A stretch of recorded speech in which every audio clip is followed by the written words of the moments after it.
the prologue, a strange piece of content in your book.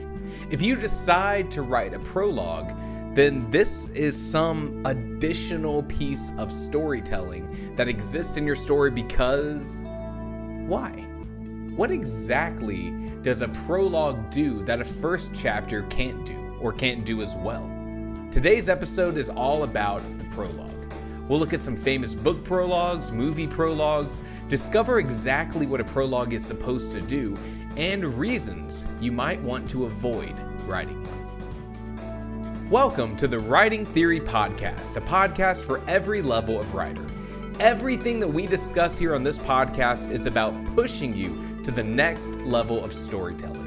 From prose to structure to the business of writing, you can join me every Wednesday for a new episode, a new topic, and a new takeaway that you can apply to your own writing right away. I'm Carson Long. Let's get started.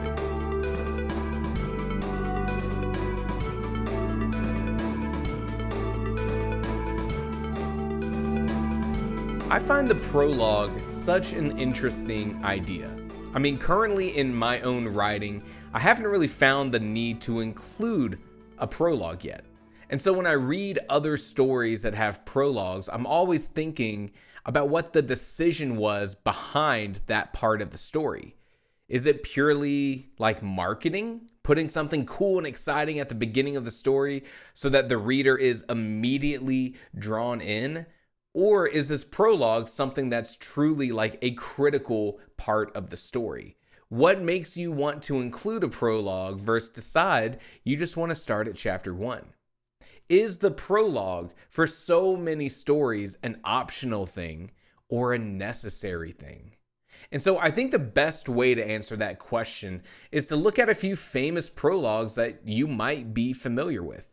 And let's start our journey with the time-honored classic, a William Shakespeare in Romeo and Juliet. And this one is so short that I can give it my best shot right here, right now, live on air. Well, not live, on air. Here we go. Two households, both alike in dignity, in fair Verona, where we lay our scene, from ancient grudge break new mutiny, where civil blood makes civil hands unclean. From forth the fatal loins of these two foes, a pair of star-crossed lovers take their life, whose misadventures piteous overthrows doth with their death bury their parents' strife. The fearful passage of their death-marked love and the continuance of their parents' rage, which but their children's end naught could remove, is now the 2 hours' traffic of our stage. The which, if you with patient ears attend, what here shall miss our toil shall strive to mend. I bet you never thought you would see William Shakespeare on Writing Theory. That's wild. So this is the prologue for Romeo and Juliet, and I don't know if it's easy to tell just by hearing it, but it's like really easy when you read it. This prologue spoils the whole story.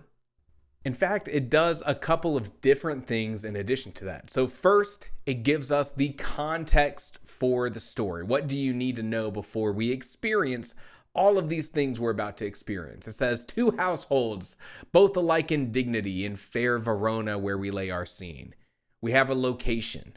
We have the idea of these two households, both noble. And then, of course, right after that, it says that they have an ancient grudge, right? All of this context. And then, like we said, it gives us the plot, which in this case, I think is really interesting because like Shakespeare chooses to spoil the story. Of course, Romeo and Juliet both die because the plot of the play is only part of the experience. And right now it's like an enticing thing, but like the audience is going to learn that the relationship of the characters is what really sucks in the audience. And then, of course, the unique storytelling of Shakespeare that mesmerizes people. And then also, strangely, at the end, it tells us the runtime of the play. It says is now the 2 hours traffic of our stage, which I think is pretty funny. So now here's the question. All of this information found in the prologue do we also get all of this information throughout the play, or is the information provided here a quick way to get the audience up to speed? So this is kind of the core idea that we're going to explore today, the idea that a prologue needs to justify its own existence. It needs to do something that no other part of the story can accomplish, at least as well as the prologue could. And whether that's context for the story, or some kind of narrative sequence, or some kind of foreshadowing or thematic element, the prologue needs a reason to exist. And at least right now in this example, the prologue seems mainly to serve as a trailer to the play, like the trailer to a movie. Here's the information you need to know in order to get you excited to see the play. And that may be, a remnant of what it was like in those days when Shakespeare was putting plays on. That in those early moments of a play, you had to convince the audience that it was going to be worth their time to stick around. I don't know. Not my area of expertise. But all of this is kind of painting a picture of we don't really know what a prologue is supposed to do. Maybe to further understand the prologue, we should compare it to the first chapter of your book. What does the prologue do for your story? And what does the first chapter do for your story? Because they're both kind of competing for the reader's introduction into your story, right?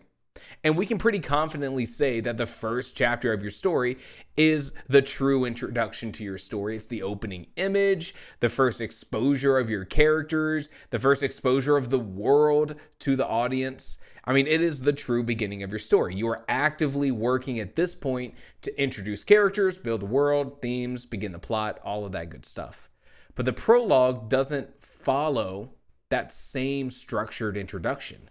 It's allowed to do a bunch of different things. So this is where I started looking for examples of good prologues, both in movies and in books. And typically I go to movies because either I'm doing a video, I want to have something cool showing up on screen, but also you've probably seen more movies than you have read books in your life. Now, I don't think that's true for me personally, but I'm also not a huge moviegoer. But like a 2-hour movie versus maybe like a 12-hour reading experience, you probably see more movies. That's just my guess. So I started looking at a bunch of different things. And here's kind of what I've identified in some of my favorite prologues and my most memorable prologues that I've experienced. So sometimes, and I think this is not super common, you may encounter a prologue that's like a whole story in itself. And not even just a single scene. But like, if you look at the opening of the movie Scream, which to be fair, Scream is all about kind of subverting expectations for a horror movie. The introduction to the movie Scream is a prologue that's basically a 12-minute long horror movie. And it's enthralling all in itself. And we'll talk about exactly what that prologue does for the story in a little bit. Because you might be asking yourself, like, if this prologue doesn't feature any of the main characters that we're about to spend a whole movie with, or if I have a book that's going to tell me the happenings of an entire different set of characters that are never going to come back, what's the point? We'll get to that in a second. But more commonly, your prologue will probably be something more relevant to the story, showing some kind of event that would be relevant to the plot either immediately or sometimes pay off later on in the story. So like, for example, the opening of The Eye of the World, the first book of the Wheel of Time, shows an event called the breaking of the world, a cataclysmic event. And it's relevant to the whole series because the events of this breaking of the world have these ramifications that lead to everything that we experience. And so the prologue in this case is almost like a historical scene, right? And it also serves, though, to kind of make a promise to the reader that, like, hey, things are going to get really epic. This isn't just magic with fireballs or lightning or ice. This is a story that has a level of magic that can lead to breaking the entire world, shifting continents around. And if you're looking for epic fantasy, you don't need much more in terms of getting a reader on board than showcasing a scene like that and then being like, now here's 15 or 16 books for you to get lost in, right? That's kind of one of the big appeals of the Wheel of Time. And this is kind of similar also to the Lord of the Rings movies, because they have a prologue too. You may think of it as the opening of the movie, but it's a prologue. We get an entire history lesson, right? The history of the world and how the ring was made and who held the ring. How did they get the ring? Why didn't they destroy the ring? Here's some characters that are going to come back later. Of course, that's relevant to what we're about to experience, but something that's different in this Lord of the Rings movie than the Wheel of Time is that by having this history lesson in the prologue of this Lord of the Rings movie, this is a ton of exposition that we can just get out of the way. We don't have to explain the history of the ring. We don't have to explain who Sauron is. We don't have to explain how the ring moves from one place to another or how it corrupts someone. All of that is just thrown at us in the prologue so that at least throughout the beginning of the story, we don't really need to worry about it. Without the prologue from the Lord of the Rings movie, the actual movie just has a ton of exposition it would have to provide throughout the actual events of the movie. So this would be like Frodo asking Gandalf about like, how did the ring get here? Or like, how did the orcs know where we are? Or like, I don't understand. What exactly is this ring again? And us as an audience would be like, oh, there's gotta be a better way to get this information. In this case, the prologue was the best way to get us that information, because then we could go to the beginning of the movie and just start telling the story. And of course, with Lord of the Rings, it has this really slow start. It has Bilbo's birthday. It has Gandalf rolling up to the to the Shire with fireworks and Frodo and him hanging out, and we get to see their relationship. We don't need to start the story off with a bang because we had this prologue that kind of prepares the audience for what they're about to experience. So maybe that is what a prologue is supposed to do. And yet a prologue still can do more. Your prologue might foreshadow upcoming thematic elements of the story, really only serving to kind of set the tone for your story. And for this, I think this is like a Game of Thrones has a prologue, and I talk about it all the time on here, but like the Game of Thrones is kind of prepping the reader to be like, this is the kind of story you're going to experience. Here's like the writing style. Here's like, yeah, it's like fantasy, but it's not like wizards and magic that's going to save the day kind of fantasy. It's kind of grounded. It's about power struggles. All of this kind of stuff is present in the prologue of A Game of Thrones. And it's also the most common type of prologue. Not even just the thematic, but in Game of Thrones, the prologue is also an action prologue. I think like my very first maybe video I ever did on my channel was about the action prologue. It was about starting your story off with a bang and how effective that can be in hooking readers. And of course, this is still a thing, right? This is still something I pretty firmly believe in. And of course, Hollywood has this down pat. They have a great understanding of starting you in the middle of something big and exciting and fun. Look at James Bond. And then they just have like this cold open. In media res, start off in the middle of the action, in the middle of something happening, make a spectacle out of it. And then after we get that out of the way, we can start the story off like we need to, which may not be a big exciting moment. Because of how non-structured, maybe is the right way to say, because of how non-structured the prologue is compared to like a chapter 1, like we have a very defined kind of formula to writing the first chapter of your book. But the prologue, there's kind of an element of like artistic license. There's not a checklist of things you need to do in a prologue, but we know in chapter 1 of your story, you should be introducing your characters. You should have an opening image that's going to reflect the themes of the story. Maybe an opening image that's going to be kind of revisited in a similar way by the end of the book. Like, here's all the different things you need to do in chapter 1. But the prologue is like, what do you think would be cool? What do you think would be useful? So, like, can a prologue ever be the wrong decision for a writer, like for a story? Can we definitively say that a prologue should or shouldn't be used in a story? And I think that there are some good rules to follow or things to keep in mind for when you're writing your own story, because a prologue is not the answer all the time. And of course, that's the case because we don't see prologues in all kinds of stories. If it was the answer, if publishers had been like, prologues are the most effective way to start off a story, we would see them all over the place. So here are my thoughts on when you should or should not use a prologue. First thing to say right off the bat, of course, I think we're all on the same page here.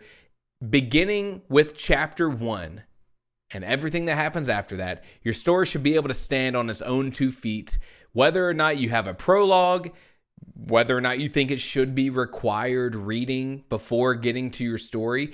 If you label it as a prologue, your story should be just as impactful and good and satisfying to the reader if a reader were to skip the prologue. And the only reason I say that is because I have only recently found out that some readers just skip prologues, which is crazy to me. Why in the world? Hold on.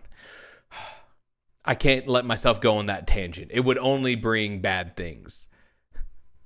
So your prologue needs to be an optional part of the story. And of course, maybe you're going to say something like, okay, The Wheel of Time has a prologue and then it's followed by like 16 books, 15, 14, however many it is. So like if you skip the prologue, are you really missing any important information? I think that's something to keep in mind when your story is a certain length. Not any one single scene can kind of like make or break it, but like the prologue should be an optional thing. Feels weird to write something that would then be optional, but another rule of thumb I would follow, and I believe pretty firmly in this, if your chapter 1 begins with action, if it has a big, exciting opening, something that will grab the reader's attention, then you should not use a prologue. And you definitely should not use an action prologue. And I think a prologue really shines when you use it to entice a reader because you have a slower start to your story. And maybe this is my science fiction and fantasy kind of exposure, kind of getting into my head here. But like in science fiction and fantasy, you often have the start of your story kind of showcasing what life is like for your characters before the inciting incident will inevitably change things. And so a prologue, especially an action prologue, gives you, the author, a chance to create a big, exciting moment before you get to that slower start. So it's kind of like a best of both worlds situation. But I think if you write a prologue and then your chapter 1 is fantastic at hooking the reader, then it just makes your prologue seem more like almost like a waste of time. You only get one chance to hook the reader on your story. And it's either a prologue or a good first chapter. If your first chapter really nails it, why dilute that experience with a prologue? And if your prologue really nails that exciting element and it gets the reader excited to read it, then you have an opportunity to really focus on, those quote, non-exciting parts of your chapter 1 because the reader's already hooked. And if they're both, action-packed, then just by juxtaposition, by them being so close together, it just doesn't really stand out. It's really, I think, all about hooking the reader. It's about creating an introduction, a first exposure to your story that makes sense, that makes someone want to keep reading, keep flipping the pages.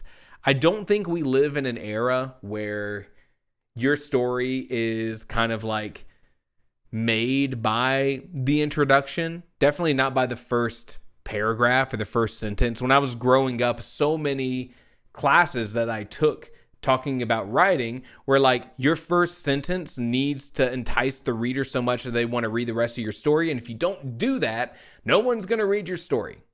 Which maybe is the case for like journalistic stuff, nonfiction on a newspaper. You're competing with 6 more columns of text. But by the time someone's reading the opening chapter of your book, a lot of times they've already made some sort of commitment. Whether it's picking that book off the shelf of the bookstore in competition with every other book on the shelf, whether it's buying it on Kindle, there's been some element of acceptance and commitment already. Which maybe brings us to the sort of closing thought here. The prologue can serve as your promise to the reader, and we see that a lot. We see that in the Scream opening, which is this 12-minute, basically short film that is in this universe. It's the same killer, but it's no characters that we know. It is a whole sort of individual story. So is it thematically helping the audience prepare for this movie? Is it foreshadowing certain things? I don't know if I would go so far to say that, but I would say that it is presented in a unique way. The movie Scream is about subverting expectations, and it's definitely a promise to the audience that they're experiencing something that's not the norm. If they've watched a bunch of horror movies, this isn't going to be the same experience. And that's the promise that prologue makes. It's going to have a certain style. We're going to have this complete narrative opening and convince the audience that you should stick around for more. And whether that prologue is all about the tone of the story or foreshadowing or thematic elements or this singular, like, I'm going to tell a whole short story, whatever the case is, you present a prologue in order to promise the reader that they're going to get more good stuff if they keep reading.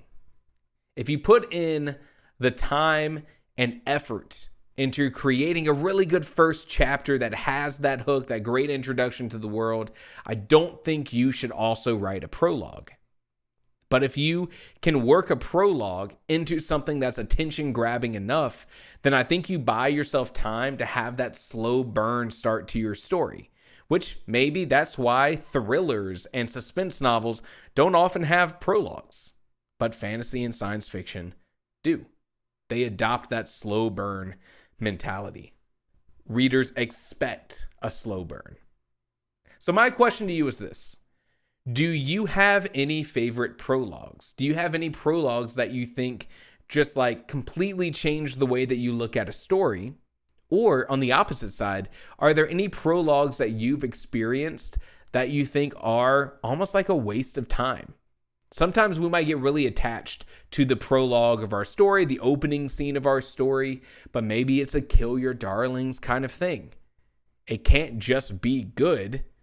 It needs to earn its existence. And that's all I have on prologues. I would love to hear what you think. I was looking for all kinds of different prologues that kind of stand out to me. And it made me realize that I think sometimes prologues can kind of be invisible too, because I just kind of chalk them up as part of the story. And then there's some people who lean way too hard into prologues, like the first book of Stormlight Archive, The Way of Kings. I think it has like a prologue, but then also like multiple introductory kind of like extra stories, because you know Sanderson does like part 1, part 2, part 3 of their stories, and then they include little, I don't even know what you would call them, almost like intermissions. But anyways, love it, hate it. I would love to hear what you think, and if you have any prologues that you think are worth studying, which is different than your favorite one, let me know. I would love to check them out. And hey, you could be doing anything that you want, and you chose to listen to this podcast, and that means a lot. So I hope you tune in for the next one. New episodes every Wednesday. I'll see you then.